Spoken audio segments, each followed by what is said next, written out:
निम्नलिखित में से किसे भारतीय संविधान का द मैग्ना कार्टा कहा जाता है? बताओ भाई।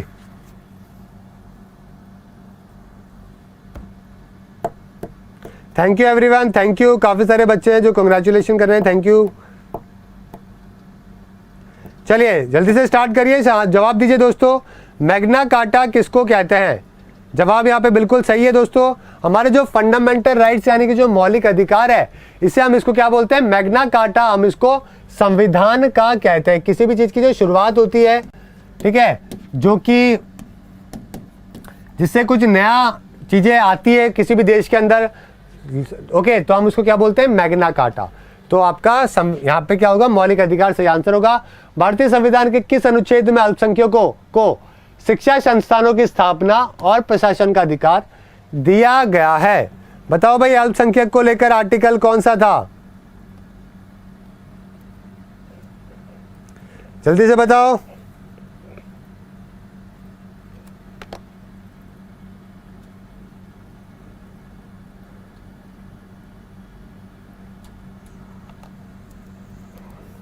कई सारे बच्चों का यहाँ पे गलत जवाब आ रहा है, कई सारों ने तुक्के मार दिए हैं।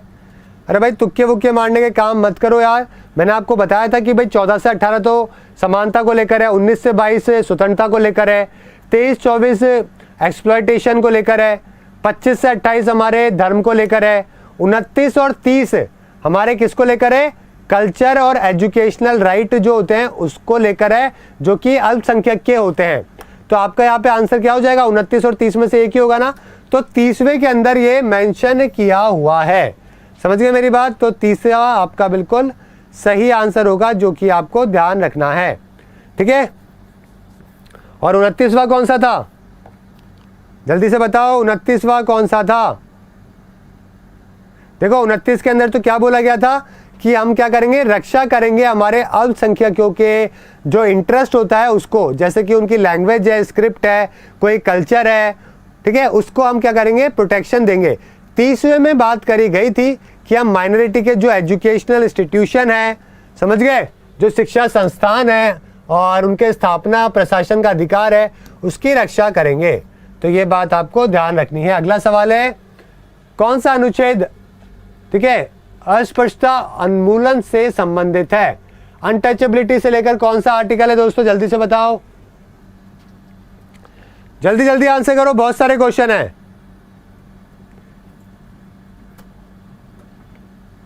जल्दी से बताओ। 14 से लेकर 18 किस चीज को लेकर? समानता को लेकर थे। तो 17वें में क्या बात करी गई थी कि जो ST SC OBC कोई सा भी वर्ग है उसके साथ में कभी भी क्या नहीं होगा, ठीक है, ये जो अस्पष्टता वाला जो है, अनटचेबिलिटी जो है, इसको हम क्या करेंगे? अबॉलिशन करेंगे। समझ गए? तो आर्टिकल 17 बिल्कुल सही जवाब है, बिल्कुल सही बच्चों का जवाब है। किस अनुच्छेद के तहत सर्वोच्च न्यायालय ने निजता के अधिकार को मौलिक अधिकार घोषित किया है? निजता का अधिकार कौन सा है भाई? बताओ। Right to privacy, Aadhaar card वाला सीन था जिसमें प्राइवेसी की बात करी गई थी, मैंने समझाया था। Right to life and personal liberty article 21 के तहत ही तो जो ये है कौन सा? प्राइवेसी, निजता का अधिकार है, जिसको इंक्लूड किया गया था। बिल्कुल सही जवाब है काफी बच्चों का। कुछ बच्चों के जिनके गलत जवाब है उनके भी बता देता हूं। और हाँ, मूवी भी आ रही है, विक्रम बोल रहे हैं मूवी आ रही है आर्टिकल 15। बिल्कुल, आर्टिकल 15 जो है वो किस चीज को लेकर है? वो है अपने डिस्क्रिमिनेशन को लेकर। समझ गए? जब हम वो करते हैं ना, किसी भी भेदभाव करते हैं, भेदभाव को लेकर है आर्टिकल 15, जिसके ऊपर आयुष्मान खुराना की मूवी आ रही है। काफी सारे बच्चों का आर्टिकल 21 बिल्कुल सही जवाब है, बहुत अच्छी बात है। चलिए अगला सवाल देखते हैं। संविधान के संरक्षक के रूप में किसे जाना जाता है?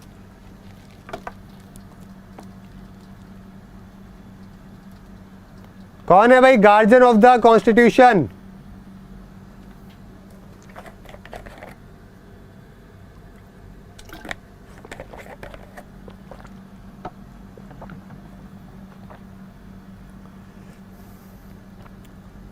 जल्दी बताओ।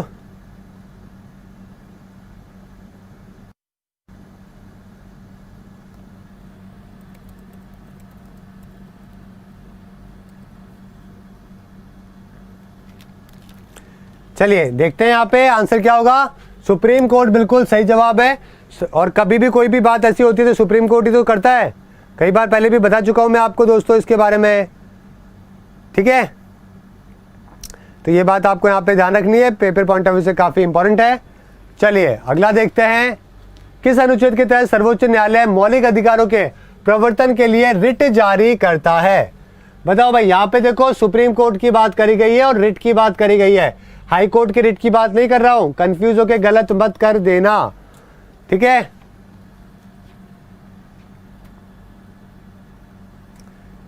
जल्दी से बताओ सही आंसर।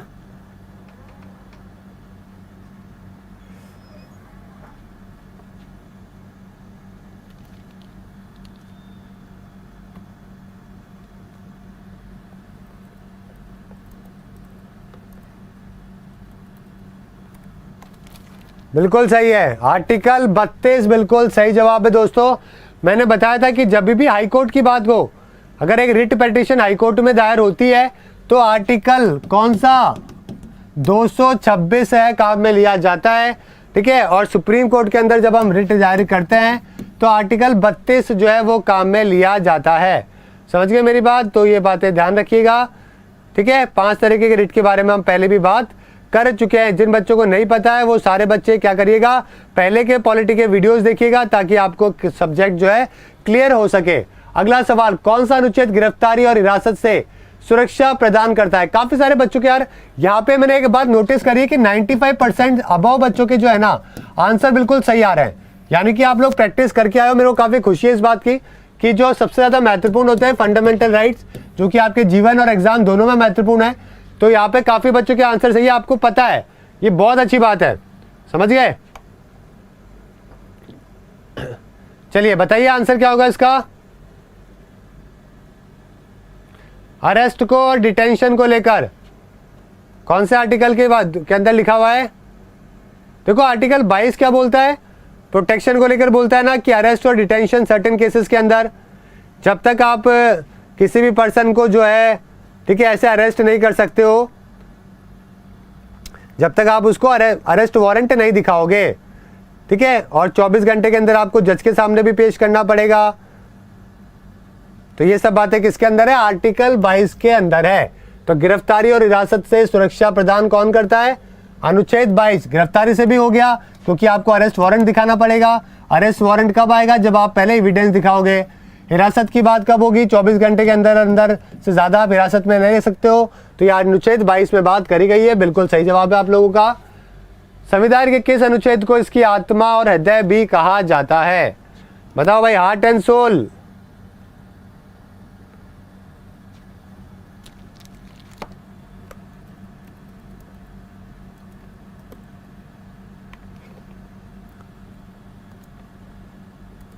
जल्दी से बताइए।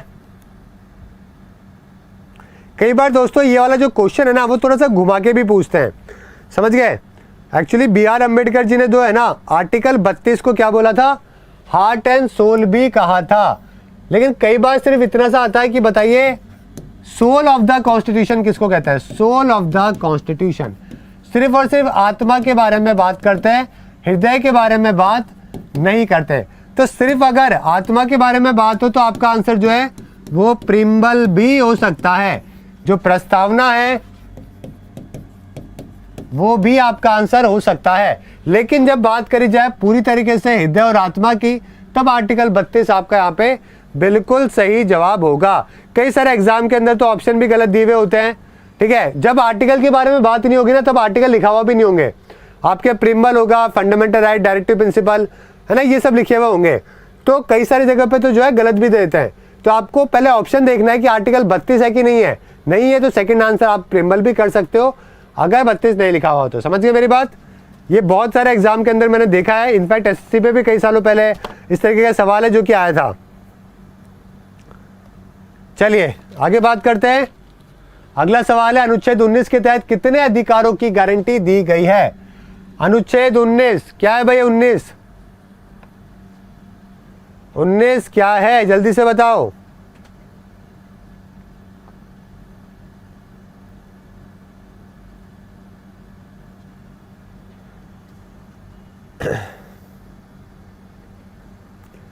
क्या पढ़े थे हमने? ABCD, ठीक है, EF तक पढ़े थे ना।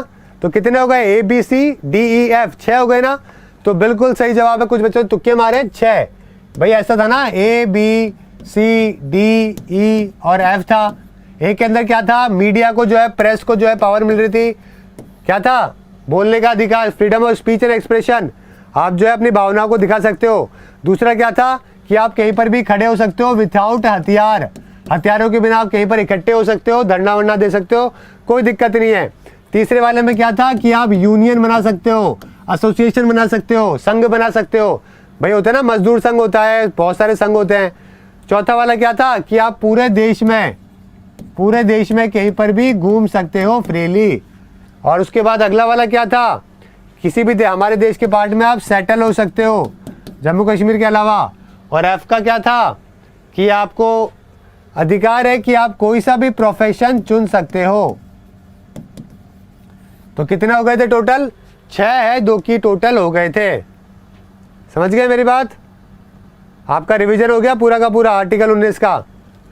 चलिए, और इसमें से एक हटा दिया था। कौन सा? राइट टू प्रॉपर्टी है, जो कि हुआ करता था लेकिन उसको हटा दिया गया था, तो वो मैं कल आपको पढ़ाऊंगा।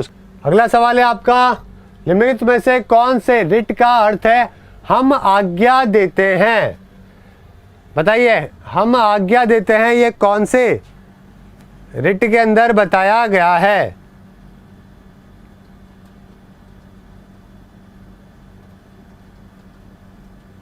आंसर क्या होगा? मेंडामस। परमादेश का मतलब क्या होता है?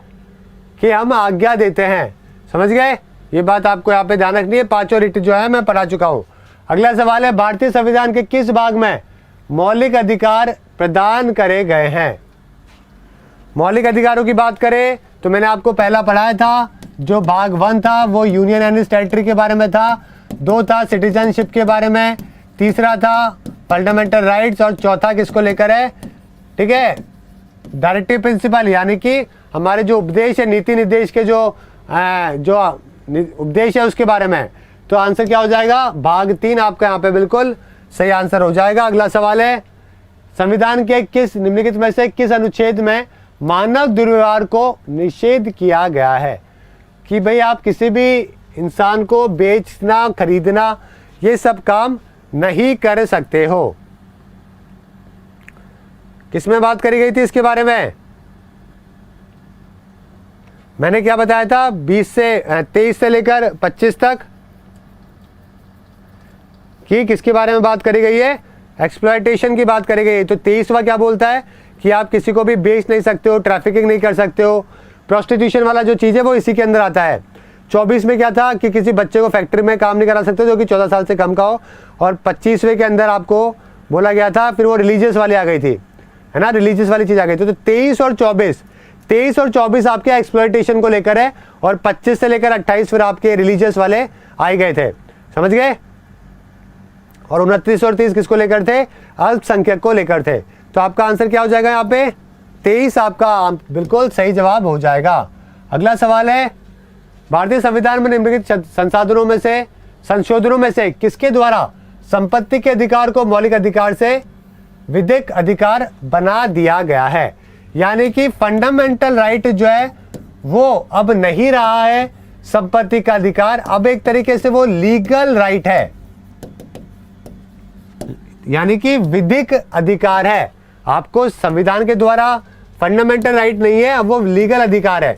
आपको लीज पे दिया जाता है 99 साल के लिए आपकी जो प्रॉपर्टी है उसको। क्या होगा आंसर? आंसर 44 आपका होगा। यहाँ पे 44वां जो संशोधन था उसके द्वारा इसको किया गया है। अगला सवाल है, निम्नलिखित में से कौन अनुच्छेद 19 में स्पष्ट रूप से उल्लेखित नहीं है? किसके बारे में लिखा नहीं है भाई? देखो यहाँ पे जो प्रेस की स्वतंत्रता है ना, ये लिखी हुई है क्या? ये लिखी हुई नहीं है। ये तो हम इसके द्वारा ही क्या करते हैं, इसके बारे में बात करते हैं।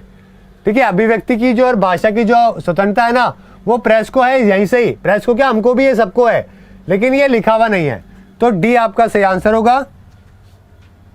भारत के सर्वोच्च न्यायालय ने कहा है कि जहां अनुच्छेद डैश आता है वहां से अनुच्छेद 14 चला जाता है। 14 के बारे में हमने क्या बात करी थी?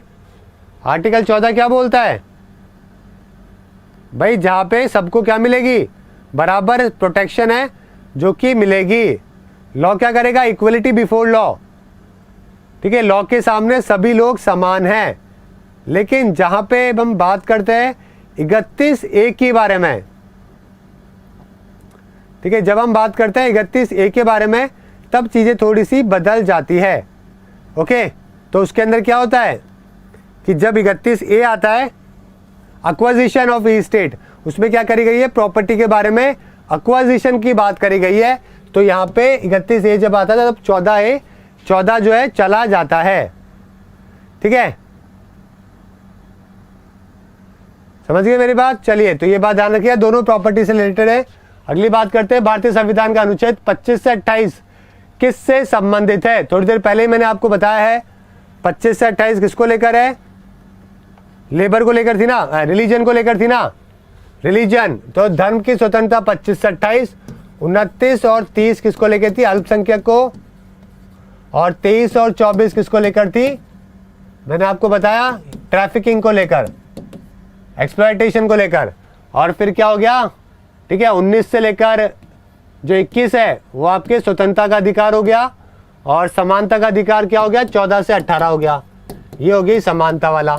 तो इस तरीके से पॉइंट में डिवाइड करके आप इसको याद कर सकते हैं। अगला है, भारतीय संविधान का कौन सा अनुच्छेद मौलिक अधिकारों के प्रवर्तन के संदर्भ में सर्वोच्च न्यायालय को एक व्यापक मूल अधिकार देता है? ये मैंने अभी आपको पढ़ाया नहीं है, सुप्रीम कोर्ट जब आएगा ना तब आपको पढ़ाऊंगा कि भाई सुप्रीम कोर्ट को क्या मिलती है? ओरिजिनल जो उसके मौलिक अधिकारों के प्रवर्तन के संदर्भ में सर्वोच्च न्यायालय को एक व्यापक मूल जो है ना, वो आर्टिकल 32 में मिलती है। ओरिजिनल जुरिडिक्शन का मतलब होता है, ओरिजिनल का मतलब जैसे कि कोई प्रेसिडेंट के इलेक्शन वाला जो मुद्दा हो गया, दो राज्यों के बीच में मुद्दा हो गया, सेंटर और राज्यों के बीच में मुद्दा हो गया, या फिर अनुच्छेद 32 को लेकर कोई मुद्दा हो गया, ये सारे जो है ना, ठीक है, ये सर्वोच्च न्यायालय के व्यापक मूल अधिकार क्षेत्र में आते हैं। चलिए, निम्नलिखित में से कौन मौलिक अधिकारों को निलंबित कर सकता है? कौन कर सकता है भाई? ये सवाल आया था, अभी कुछ दिन पहले आया आपके आरआरबी जेईई के अंदर, ये सवाल पूछा गया था। राष्ट्रपति जो है दोस्तों ये काम कर सकता है। लेकिन दोस्तों एक बात ध्यान रखिएगा, आर्टिकल 20 अनुच्छेद 20 और 21 जो है ना, ये आपके इमरजेंसी के टाइम पर भी बने रहते हैं, ये आपके कभी भी हटते नहीं है। समझ गए?